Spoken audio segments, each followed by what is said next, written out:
नमस्कार मंडळी. S S food कट्टा या चॅनलमध्ये आपलं स्वागत आहे.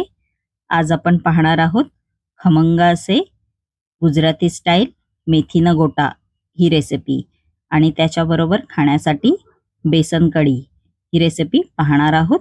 चला तर या रेसिपीचं प्रथम आपण साहित्य बघून घेऊया. त्यासाठी लागणारं साहित्य आहे, इकडे मी 2 कप बेसन पीठ घेतलेलं आहे.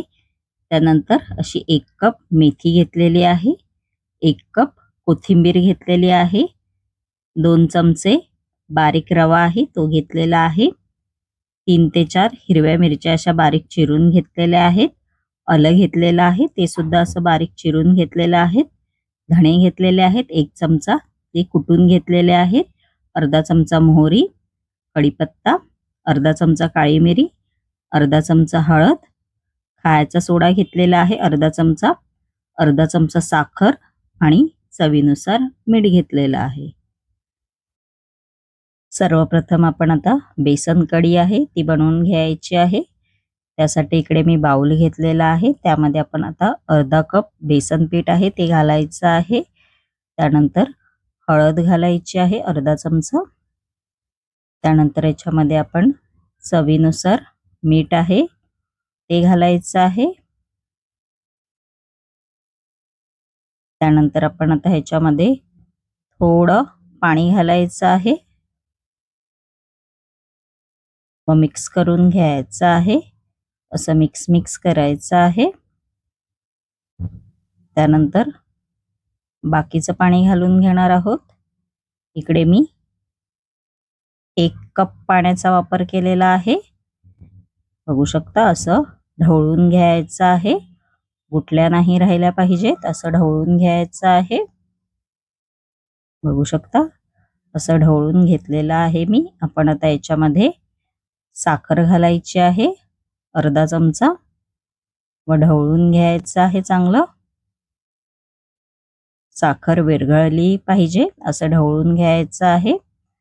आपलं मिश्रण तयार आहे. आपण आता या मिश्रणाला मस्तपैकी अशी फोडणी द्यायची आहे. आपण आता बेसन कढी आहे तिला फोडणी द्यायची आहे. त्यासाठी इकडे मी कढई घेतलेली आहे.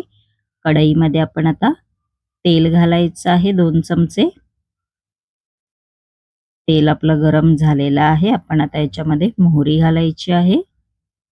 त्यानंतर याच्यामध्ये हिरवी मिरची आहे ती घालायची आहे बारीक चिरलेली, कढीपत्ता घालायचा आहे. 1 मिनिट असं परतवून घ्यायचं आहे. गॅसची फ्लेम इकडे मंद आचेवरच ठेवा. त्यानंतर जे आपण बेसनाचं बॅटर केलेलं आहे ते घालायचं आहे व लगेच असं ढवळून घ्यायचं आहे. 5 ते 6 मिनिटं चांगलं ढवळत राहायचं आहे. गॅसची फ्लेम इकडे मंद आचेवरच ठेवा. बघू शकता तुम्ही थोडं हे बॅटर आहे ते थोडं घट्ट होऊन जाईल. बघू शकता तुम्ही एक उकळी काढायची आहे. बघू शकता बॅटर असं घट्ट झालेलं आहे आपलं थोडं. बघू शकता मस्तपैकी अशी आपली बेसन कढी आहे ती तयार झालेली आहे. पण आता ही बाजूला ठेवून द्यायची आहे. त्यानंतर इकडे मी बाउल घेतलेला आहे. आपण आता बाउलमध्ये 1.5 कप बेसन पीठ आहे ते घालायचं आहे. त्यानंतर रवा घालायचा आहे बारीक, खायचा सोडा आहे तो घालायचा आहे व चमच्याच्या साहाय्याने आपण आता हे मिश्रण आहे ते असं मिक्स करून घेणार आहोत. असं मिक्स करून घ्यायचं आहे. आपलं मिक्स करून झालेलं आहे. आपण आता याच्यामध्ये थोडं पाणी घालायचं आहे, मिक्स करायचं आहे. परत थोडं पाणी घालायचं आहे, परत असं मिक्स करून घ्यायचं आहे. आपण आता हे बॅटर आहे ते 5 ते 6 मिनिटं असं ढवळून घ्यायचं आहे. थोडं बेसन पिठाचा कलर आहे तो चेंज होऊन जाईल असं ढवळून घ्यायचं आहे. बघू शकता तुम्ही, असं ढवळून घ्यायचं आहे. बघू शकता पिठाचा कलर आहे तो चेंज झालेला आहे आणि असं बॅटर झालेलं आहे. असं बॅटर करून घ्यायचं आहे. जास्त पातळ पण नाही आणि जास्त घट्ट पण नाही. आपण आता हे 15 मिनिटं रेस्टसाठी ठेवून द्यायचं आहे बाजूला. त्यानंतर इकडे मी मेथीची भाजी आहे ती चांगली स्वच्छ धुवून घेतलेली आहे. मेथीची फक्त इकडे मी पानच घेतलेली आहेत. बघू शकता तुम्ही. आपण आता ही भाजी आहे ती चिरून घेणार आहोत. अशी सुरीच्या साहाय्याने चिरून घ्यायची आहे. जास्त बारीक नाही चिरून घ्यायची आहे. बघू शकता आपली भाजी आहे ती चिरून झालेली आहे. आपली 15 मिनिटं झालेली आहेत. बघू शकता मस्तपैकी आपलं असं बेसनचं बॅटर आहे. ते बघू शकता असं क्रीमी टेक्स्चर आलेलं आहे. त्याला रेडी आहे आपलं बॅटर. आपण आता याच्यामध्ये जी बारीक चिरलेली मीडियम साईजची मेथी आहे ती घालायची आहे. त्यानंतर कोथिंबीर घालायची आहे बारीक चिरलेली. त्यानंतर याच्यामध्ये आलं घालायचं आहे बारीक चिरलेलं. मिरची घालायची आहे बारीक चिरलेली. त्यानंतर याच्यामध्ये धणे आहेत ते घालायचे आहेत. धणे इकडे मी कुटून घेतलेले आहेत. त्यानंतर काळी मिरी पावडर घालायची आहे. चवीनुसार मीठ घालायचं आहे त्याच्यामध्ये.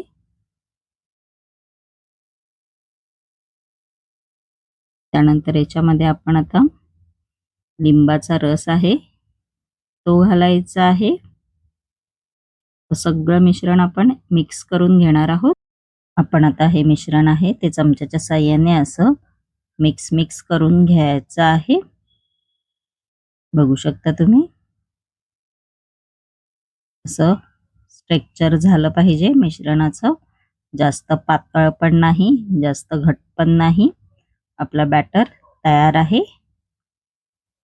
नेहमीप्रमाणे तेल गरम करायला कढईमध्ये मी आधीच ठेवलं होतं. तेल आपलं चांगलं गरम झालेलं आहे. आपण आता मेथीना गोटा बनवायला सुरुवात करायची आहे. असं बॅटर घ्यायचं आहे व हाताच्या साहाय्याने आपण आता हे जसे आपण भजी करतो तसंच असं सोडायचं आहे. बघू शकता तुम्ही असं एक एक करून सोडायचं आहे. ते आपोआपच असे वरती येतात तेलामध्ये तरंगत राहतात. बघू शकता तुम्ही. व त्यानंतर झाऱ्याच्या साहाय्याने असे पलटवून घ्यायचे आहेत. मस्तपैकी असा कलर आला पाहिजे. गॅसची फ्लेम इकडे मीडियम टू हाय फ्लेमवरच तळून घ्यायचे आहेत आपल्याला. हाय फ्लेमवर तळलात तर आतून कच्चे राहतील. बघू शकता मस्तपैकी असा कलर आलेला आहे आणि आपले मेथीना गोटा तयार झालेला आहे. बघू शकता तुम्ही मस्तपैकी आपली बेसन कढी पण तयार आहे आणि मेथीना गोटा मस्तपैकी खायला सुरुवात करायची आहे. बघू शकता खूप छान लागतात बेसन कढी आणि हे नक्की ही रेसिपी तुम्ही करून पहा. माझी ही रेसिपी जर तुम्हाला आवडली असेल आणि अशाच नवनवीन युनिक रेसिपी जर तुम्हाला माझ्या चॅनलवरती पाहायच्या असतील आणि तुम्ही जर माझ्या चॅनलवरती नवीन असाल तर नक्की SS फूड कट्टा या चॅनलला लाईक, शेअर अँड सबस्क्राईब करायला विसरू नका. धन्यवाद.